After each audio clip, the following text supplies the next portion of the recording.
friends. Welcome to West Coast Grandma, where I take you on my daily adventures, whatever that may be.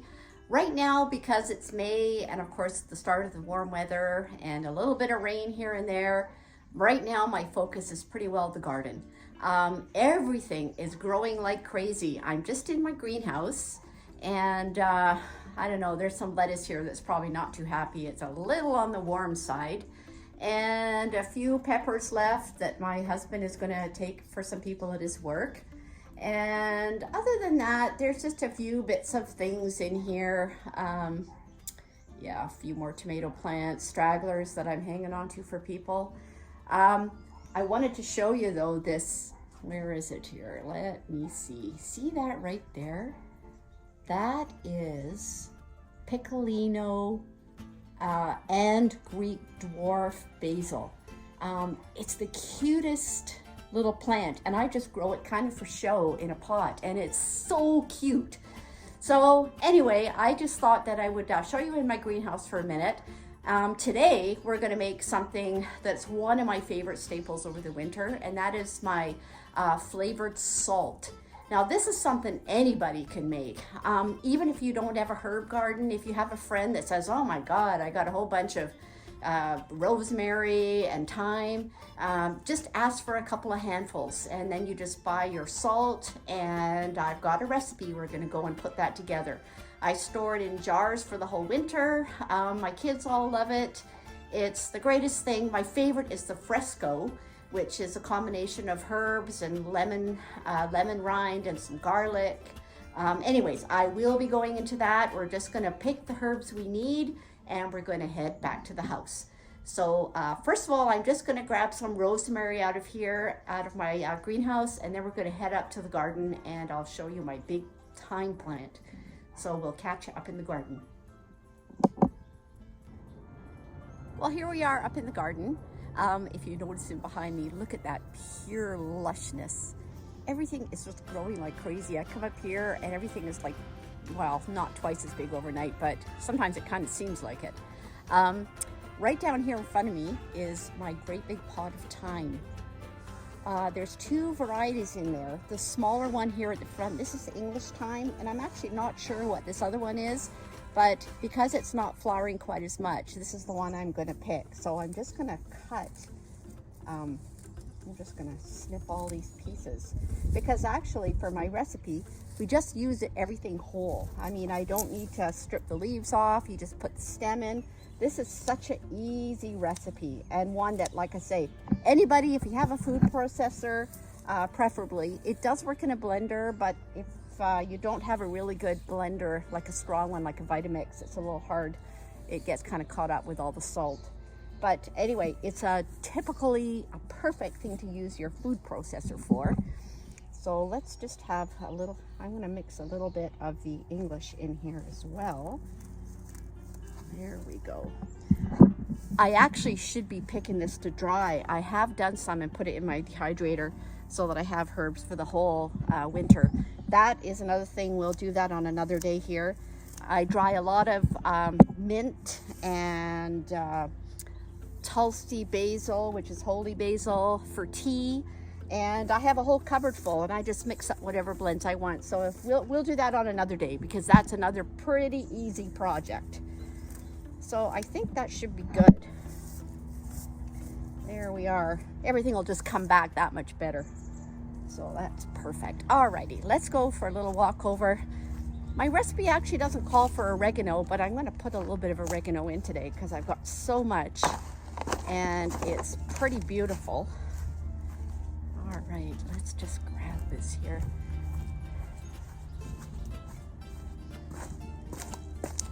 There we are. Here's my little herb patch.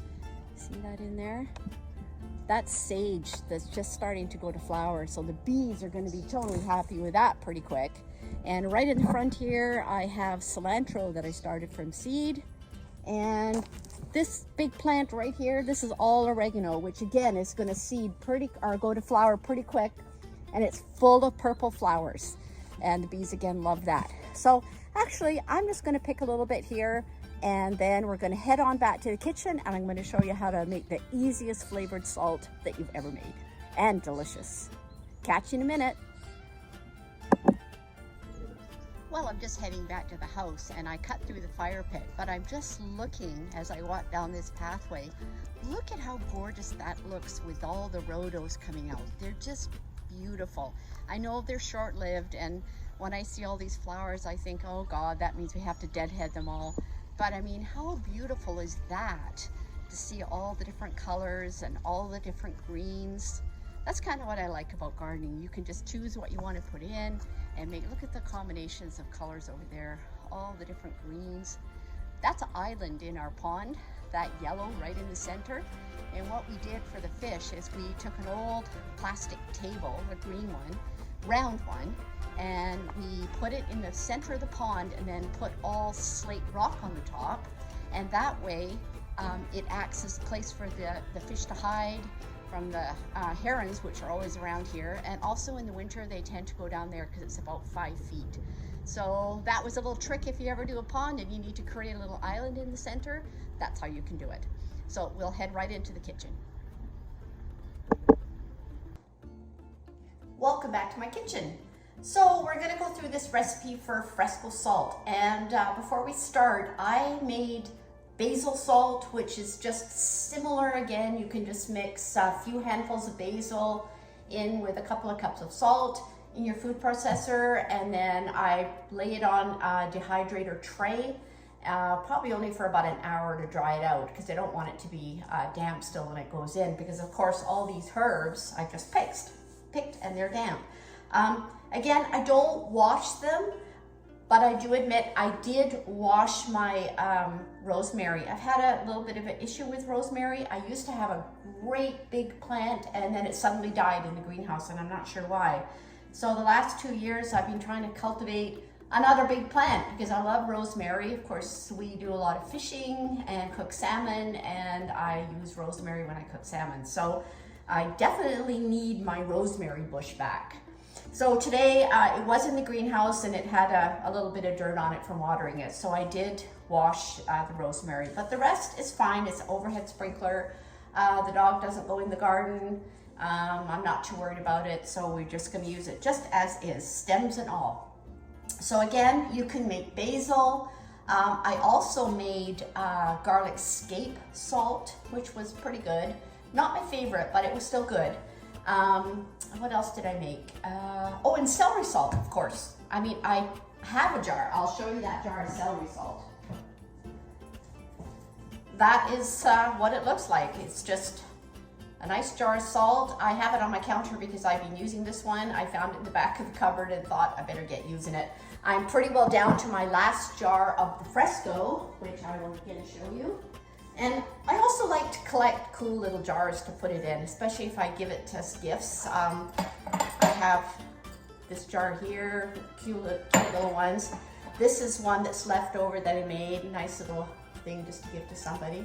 This is Tuscan salt again, my favorite. Not fresco, I'm calling it fresco salt. It's Tuscan salt. So anyway, my Tuscan salt is in that cool little old container. So all we're going to do for this is we are going to put our ingredients all into our food processor, give it a good blitz in the processor, put it on dehydrator trays, pop it in the dehydrator, and before you know it, we're going to have jars of salt. So we're going to start with the salt, and I am doubling this recipe. So you can keep that in mind. Because if I'm going to go to all the work making it, 2 cups is, that's not going to last me that long. So here I have measured out 4 cups of salt. So I am just going to put that into my food processor. There we go. So that's a cup of salt. And then I'm just going to add all these herbs. And the recipe kind of says 50% herbs, but, well, I probably have a little bit more than 50%. So I'm just going to stuff it all in there. Like so. I'm going to put all my rosemary in there. Let's pick out, maybe I won't quite use all of it, but I don't know. Yeah, it probably tastes good. Let's use all of it. We'll see how it works in the food processor. There we go. So now we've got our herbs in there. Next we're going to add 6 bay leaves. Okay, now these bay leaves are from a friend, local. off her tree. So of course I love local. And I know they're bay leaves that we normally pick out of stews or whatever we soup. We take the bay leaves out, but this just gets chopped up so fine. I just leave them in. So let's put all of our bay leaves in there. 4, 5, 6. There we go, 6 bay leaves. Okay, alrighty. Now we're gonna do the zest of, well, it calls for 2, but I'm gonna do 4 lemons. So I have my cool little zester here. Best thing ever. A little pricey, but man, does it ever work well. So we're gonna do a quick, rolling away on me here. Be sure nice to have local lemons. I have a friend that has lemon, I think he said a lemon and a lime tree in his greenhouse, and I thought, well, that's pretty cool. Unfortunately, that big greenhouse that we were in that I picked the rosemary is not heated, and it would be too big. It's 33 feet long and about 18 feet wide, so it would definitely be too much to heat it. We'd have a huge electricity bill. So anyway, so I bought these. They're little organic lemons, and I will not waste any of the lemon juice, the actual lemon. We're just gonna use the zest here. Let's see if we can speed this up a bit. Yes, I have it just sitting in a pot. I have a cute little salt pot and a pepper pot right beside my stove. And just take a pinch out of whichever kind of salt I want at the time. I always have plain salt too. But when it comes to seasoning things, I love to use my Tuscan salt. So there we are. That's pretty good. Yeah, this is the best little kitchen tool, that's for sure. It just gets all the zest off here in no time. There we go. Good. So there we are. Zest of 4 lemons. Now I'm just going to pop that in. You can see why we need to put it in the dehydrator for a little bit. All right, now I'm going to quickly get this garlic ready. This is still garlic out of my garden last year. It is getting a little bit soft, but you know what? Oh yeah, that one's no good. See, that one's still good. They're just, you know, you just have to pick through it, but I don't like to waste it, so as long as it's not going moldy, it's totally good for me. Yep, that one's all good. Oh, another bad one. It's easy when you're just gonna put it into a food processor or blender. You don't have to worry about chopping it. You can just smash it and it just comes right out. There we go. Good, and one more. This one's a big one, so maybe it'll account for the 2 that were a little on the green side. But that's not bad. I mean, when you consider that I picked it, I think the beginning of August, and here we are, May. So that's 9 months and I'm still using my own garlic. So I'm pretty darn happy with that. Alrighty. So 1 dried chili pepper. These again are out of my garden last year. And we're just gonna take one out and pop it in. So I love containers, as I told you before, little bowls and things. I got these because I thought they were so cool, all these little plastic jars, but they're not. So the problem with them is the bottom folds out, they just fall all over in the cupboard. They're not convenient. So, and some of the seals didn't work, and I don't think that they were that cheap. I think they were quite expensive. So I wouldn't really recommend these. I think the good old mason jars work the best. So I'm just taking these seeds out because we don't want it to be too peppery. There we go. So we're going to put the lid on and we are going to see what happens here. I don't know if you can see it starting to go green.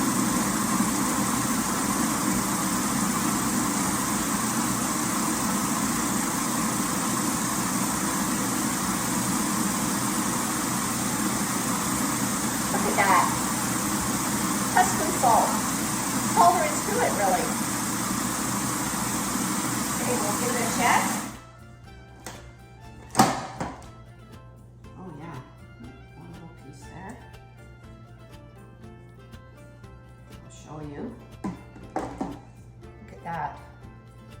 Like, how would you like to be putting that into your stir fries or seasoning salads and things? It's just delicious. So we're gonna give it one more very short blitz. Oh. There we are. So that's happening. We'll just slide that out of the way.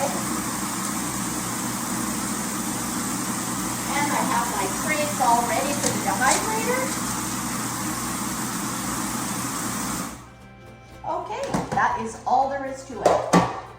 A nice big container of Tuscan salt. So let's just take that. All right, I'm going to divide this up so it doesn't take too long. And I did put a piece of parchment paper, as you can see, because of course it would just go right through. Even with the little mats in, that wouldn't work. So pop all this out.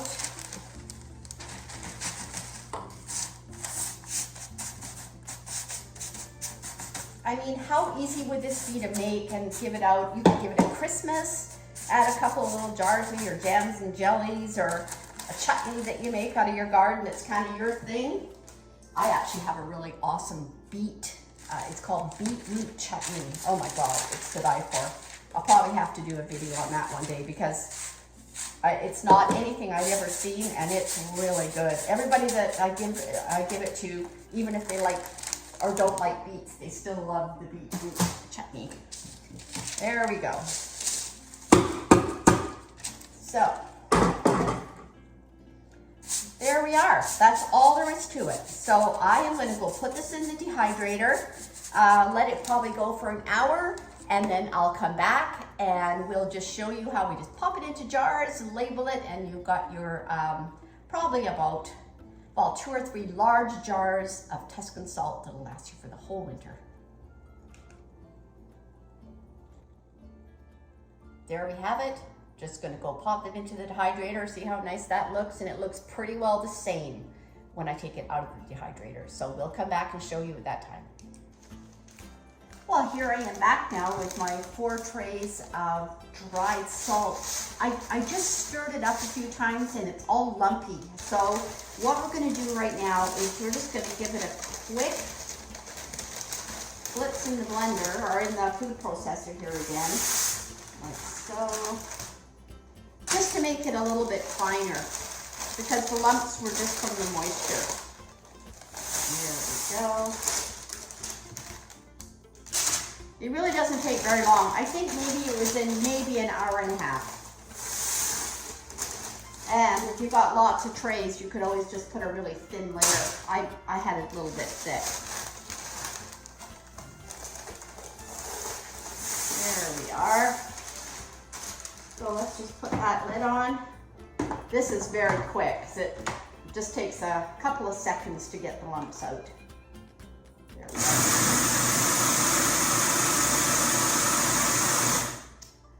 And there we have it. Tuscan salt. Okay, last step, we're just gonna pop it into some jars. Let's see if I can do this without spilling it. What I do too is I also use up, I've got these are those ones that are not really the small mouths, are the narrow ones, and they're not the wide mouth. They're in between. They're older jars that I've had for a while. No, that's not going to work. Grab a measuring cup. All right, let's see if we can pop all this in. It's just so pretty. There we go. So we should get a couple of jars here, I would think, or close to it. You see though why when I'm going to bother I do a lot bigger batch, because there's no point spending the time and then only getting a jar or 2. Like, that's only going to be 1 and a bit. So another little trick I do too, if you're worried about it being a little on the damp side, I save those packets that are inside. I will show you. I just finished up this container of vitamins, and I know because it's vitamins that it's food safe, and inside is a little packet. So I save all these, and when it comes to doing my tea, pretty well anything I dehydrate, even this, you could just pop one inside there if you're a little bit worried about it, and it'll be good. It'll just keep the moisture out. Now I also reuse my lids because I'm not sealing them, and they are kind of expensive. So I'm just gonna change this one now to 2023. And I'm gonna pop that on because if I was gonna give it as a gift to somebody, I'd switch it anyway. So there we are, we have them there. And there's a couple of jars of our Tuscan salt. I hope if you've enjoyed today's video that you'll consider subscribing to my channel and hit the like button. And West Coast Grandma, we'll talk to you again soon. Elizabeth is signing out.